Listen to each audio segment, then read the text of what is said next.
Welcome to Bridging LA. I'm Karina Ortiz. I'm Dwayne Gill.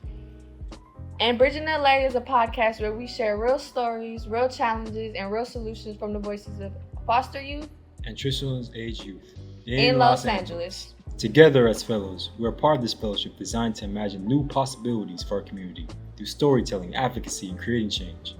This podcast was born out of that vision.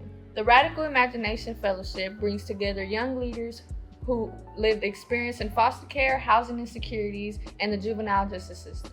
We're using our voices to push back against stereotypes, highlight our resilience, and bring back bridges all around LA. Each episode of Bridging LA will dive into a different theme that directly impacts foster youth, and today we'll share our personal journeys, highlight resources, and bring in community voices so that no young person feels like they're going through it alone. We know that challenges are real in education, housing, and the justice system, and beyond that. But we also know that we can come together, share our stories, and imagine something better. Change is possible. Again, this is Bridging LA, and let's get into it. Dear listeners, housing insecurity has been one of the biggest battles of my life. On my 21st birthday, the day I aged out of transitional housing program, I basically became homeless. I was basically forced to take all my belongings and stuff them into bags and boxes and cram them up into a storage unit I could barely afford. It was crazy. I didn't have any support. I didn't have stability, and I definitely didn't have a peace of mind. I simply couldn't. I bounced between friends' couches, motels and hotels, and even slept in my car sometimes. Yes, some family members were there, did allow me to stay with them, but there was no real family in my family. It was always some type of problem. There was no connection, no consideration, just people who took advantage of me. At the end of the day, I was still on my own. The hardest part wasn't just losing a roof over my head, but losing the sense of safety that comes with it. Every night was full of questions like, where am I going to sleep tonight? How will I afford another ride to the hotel? How will I afford this hotel? What happens when my money runs out? Truth be told, is that actually wasn't my first time being homeless. I had experienced it before as a kid with my birth giver, but when it happened again as a young adult, it hit me very different. It was like, man, I'm here in the exact place I swore I would never end up. At one point, I even flew all the way to Georgia after my 21st birthday, desperate to find apartments because California just felt impossible. Rent is too high and competition was intense. I thought leaving the state was my only chance of what I thought was making it. But after struggling, searching, I realized I had to make something work back here in California. Not just give up. Piece by piece, I started piecing together stability, applying for programs, leaning on mentors, joining Zoom focus groups, applying to internships, and fighting to get into a rent support program that would help with any assistance. It wasn't instant, but it gave me hope. My advice to anyone else facing housing insecurity is that don't let the shame of things you've been through eat you up. It's easy to feel like you're failing when you don't have stable place or people to talk to, but you're not failing. The system has failed you. Use every resource you can find, even if it feels repetitive. Ask questions, apply for programs, send emails, leave voicemails, and don't give up when doors keep closing, because other doors will open. Stability might not come overnight. It sure didn't for me. But every step forward is progress, and one day you'll look back and realize, dang, I'm really making it on my own.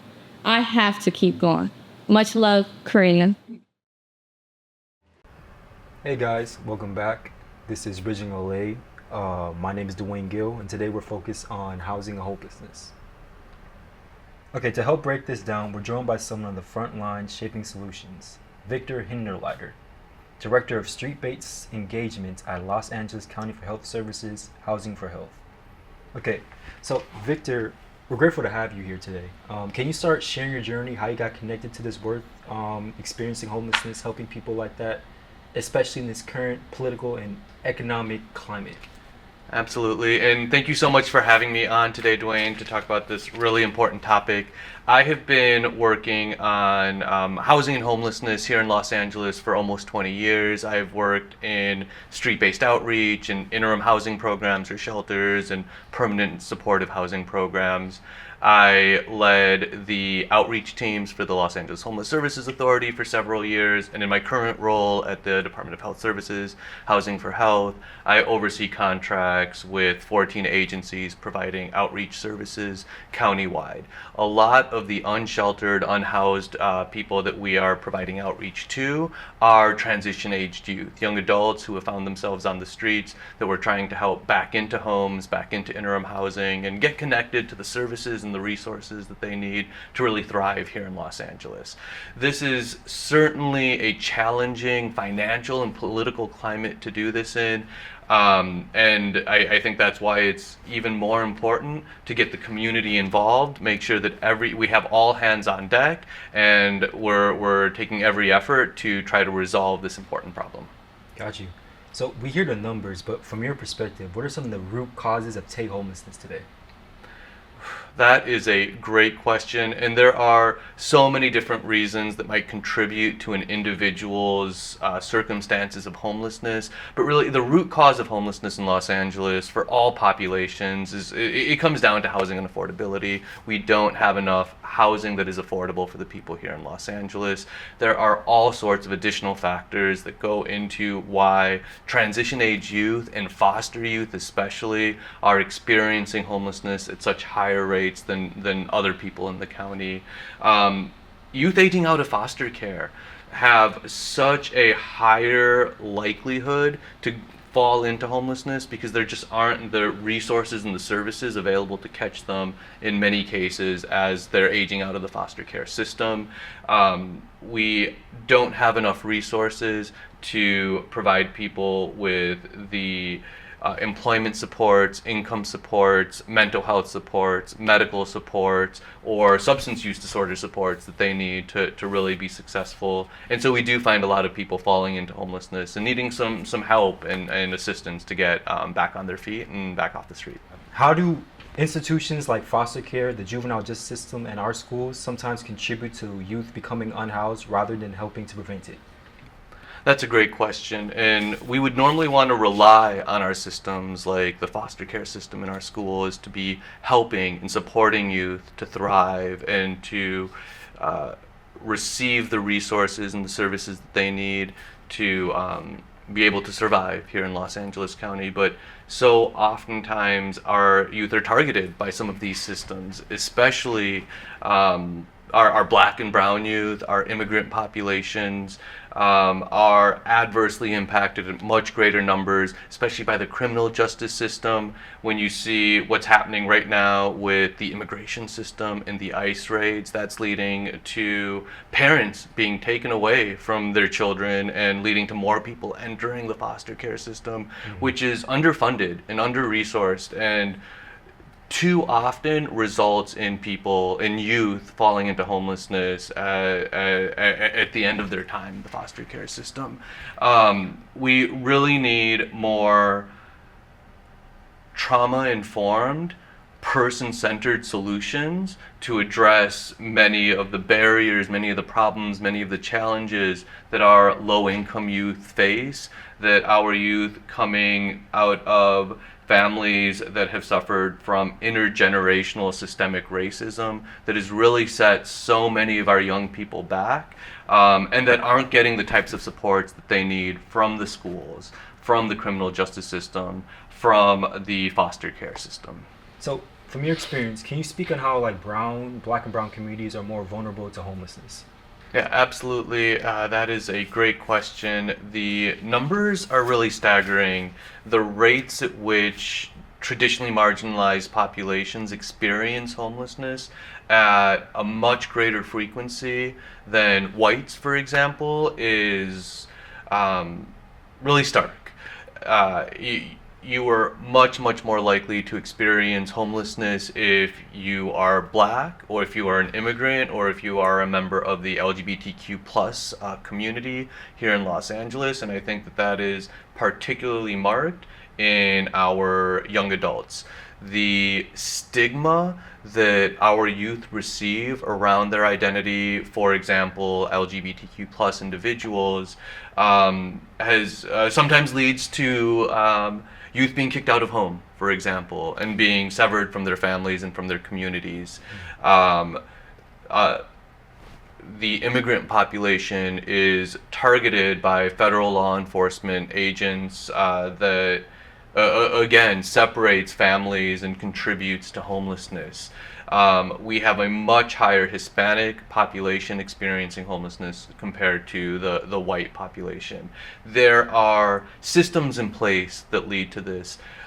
Institutional, intergenerational racism, bias against LGBTQ plus populations, fewer economic opportunities, fewer educational opportunities, fewer housing opportunities, all contribute over time to a greater percentage of these populations, a greater vulnerability to experiencing homelessness amongst these populations. We really need to do a better job of looking at how our systems can be proactively addressing these issues to try to start to combat some of those really marked statistics where we're seeing greater proportions of those populations experiencing homelessness. Okay, what role does outreach have? Meeting people where they are, from encampments to shelters, play a role in building trust and opening doors to housing opportunities for Tay. And what have you found most effective in helping young people feel seen, respected, and supported navigating complex systems? It's a good question. And the role of the outreach worker in connecting with our unsheltered young adults is really, really important. A lot of the times our unhoused population is distrustful of a lot of the systems that led to their current situations, and we need to do a good job of finding them, going to them where they're at, and meeting them there in ways that respect their journey in life, listens to what they say their needs are, and builds that trust and rapport to be able to then identify what services and what resources are going to be most beneficial to these individuals and begin to present options to them. We have to do a really good job of not trying to tell a young adult experiencing homelessness, this is what you need to do to resolve your situation, but really go with them on that journey and hear them and what those specific needs of each individual are, so that we can find the appropriate resource, we can find the appropriate service, we can find the most appropriate housing intervention to bring people off the streets. And we do need tailored services for young adults. Our system really does try to prioritize how we connect people to resources and services based on their vulnerability. And so we're often looking at things like, how long have you been homeless, chronic disabilities, medical issues that someone might be facing, in order to prioritize them for housing options. Young adults who have not developed a long history of homelessness or chronic health issues yet can sometimes actually get deprioritized by that triaging system. And so we do need to identify specific interventions that are most appropriate for those young adults who might not have those chronic health issues but still need specific supports for them. One really good example that we have here in our system in Los Angeles is called host homes, where we identify families with an extra room in their home that they'd like to make available to a young adult experiencing homelessness, where we can provide that host family with a background check, obviously, and training on what it means to accept an unsheltered young adult into their home. We tie that with case management services that follows that young adult into that home, so that we can provide educational opportunities, employment opportunities, mental health services, substance use disorder services if those are needed, and really try to help that person find what is that next step. And so after 3 or 6 months in a host home, they can move on to a more independent living situation where they are in their own home, or maybe in interim housing, but in a situation where they're back on their feet and off the streets. That's been a really successful intervention that's specific to young adults, because this is a population that you often have, right, roommates when you're in your 20s, you're going to college, and so it really is a situation that tends to work out for the individuals in need of that housing intervention, and gives people an opportunity to give back to the system, and to give back to young adults who need that extra support, who need that extra help. Yeah, thank you. Are there any specific, and that actually goes to my next question, are there any specific programs or models like transitional housing, peer mentorships, or integrated mental health services that are actually making headway and offering hope to those problems? Yeah, absolutely. So I mentioned the host homes, which I think is a really great and successful program that we're seeing a lot of, helping a lot of young adults move off the streets and into their own homes. I think also we have some really strong and powerful youth advisory councils here in Los Angeles. The Homeless Youth Forum of Los Angeles, for example, is facilitated by the Los Angeles Homeless Services Authority and brings together a group of young adults who are experiencing homelessness or have experienced homelessness in their lives to share their feedback, share their perspective on the services they received, and then help shape future interventions, future policies, so that we're really taking into account the voice and the needs of those people who have been through that experience, and that provides our system with that unique perspective, so that it's not, you know, folks in their suits and ties sitting in an office somewhere making decisions about what programs we're going to develop for our youth, but it's really listening to people who have utilized those services, who have gone through that process to help us determine what's the best way to provide supports for other people who are going through that similar situation. For someone who's listening, who wants to help, whether they're a part of a school, an org, or someone who just cares, what's one action that they can do to support this week in unhoused youth? And also for some listeners who may be directly impacted, Victor, what do you say to a young person right now who is unhoused, feels unseen, and unsure of what happens next? What a great question. I'd love to start with the second part first. For any listeners who are out there who are going through housing instability, who may be unhoused or unsheltered themselves, I want to really clearly say that there is help out there. And there are folks that want to support you to get back indoors and get off the streets. If you find yourself unsheltered, you can submit a request for an outreach worker to come out and meet you where you're at, where you would like them to come and find you, by going to la-hop.org, la-hop.org, and submit a request for outreach anywhere in LA County. That request will get triaged and assigned to an outreach team who can make contact with you and help you find a solution for your situation.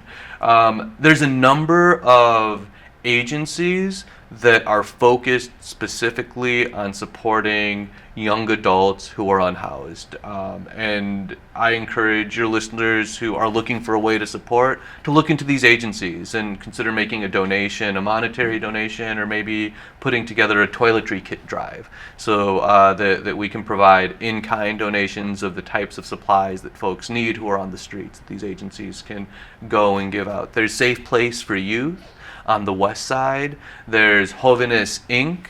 working in the East Los Angeles County. There is Village Family Services working in the San Fernando Valley. There's a number of services, a number of agencies working in each community in Los Angeles to make sure that we are providing targeted resources to young adults, so that they're not just swept into the single adults population and provided with services that might not be appropriate for them. So take a look at those agencies, find out if there's a way that you as an individual or as an organization can support them. I mentioned, again, the host homes model, which any individual can sign up for through any of those local regional organizations to get the training and the supports from that organization to sign up to be a host home. So if you have any listeners who are looking to contribute in that way, that's also a possibility. Appreciate you for your time. This was really incredible. Talk about housing all day, but is there anything that you really wanted to lift up that you're currently working on, things we should know about?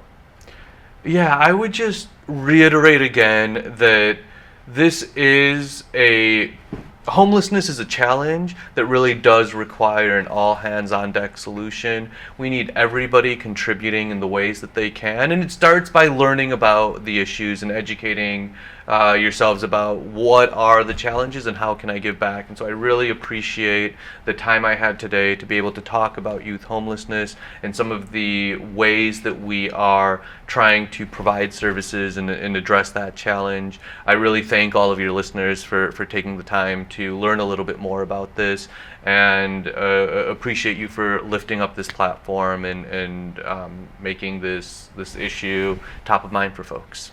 Thank you for all that. That was really incredible work, for reminding us what compassionate action looks like when it comes to housing justice. To our listeners, youth homelessness is not inevitable. It's a result of policy decisions, broken systems, but it's also something that is also able to change. You can also follow us at Child Defender 1973 and check the show notes for youth-led organizations, housing resources, and action steps you can take into your own community. Once again, I'm Dwayne, and this is Bridging LA, where we hold space for youth, justice, and a future where everybody belongs. Hello, listeners. This concludes the Bridging LA podcast episodes. We want to give a huge thank you to the Children's Defense Fund California, along with the Radical Imagination Fellowship. Shout out to our fellows for their support. Huge thanks to Community Coalition for allowing us the space to record and for being such a strong community partner. Deep appreciation to the Conrad Hilton Foundation for providing funding for this project that's fostering meaningful conversations that matter. Can't forget the team of the Children's Defense Fund who work hard every day to ensure young people grow up with dignity, hope, and joy. I'm Karina Ortiz. I'm Dwayne Gill. And this has been Bridging LA. Thank you for listening. We'll see you next time.